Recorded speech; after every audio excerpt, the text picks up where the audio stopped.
सरकार मदीना सल्लल्लाहु तआला अलैहि वसल्लम ने सैयदना जुबैर बिन मुतइम रज़ियल्लाहु तआला अन्हु को सफ़र में अपने सब रुफ़क़ा से ज़्यादा खुशहाल रहने के लिए रवानगी से कब्ल ये विर्द पढ़ने की तलकीन फरमाई। नंबर 1 सूरतुल काफिरून, नंबर 2 सूरतुन नस्र, नंबर 3 सूरतुल इखलास, नंबर 4 सूरतुल फलक, नंबर 5 सूरतुन नास।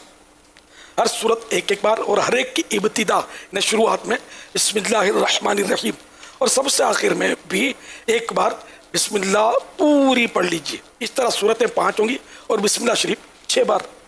सैयदना जुबैर बिन मुतइम रज़ियल्लाहु तआला अन्हु फरमाते हैं, मैं यूँ तो साहिब माल था मगर जब सफ़र करता तो सब रुफ़क़ा यानी साथियों से बदहाल हो जाता। मज़कूरा सूरतें जो सूरतें बयान की गई सफ़र से पहले हमेशा पढ़नी शुरू की। इनकी बरकत से वापसी तक खुशहाल और दौलतमंद रहता।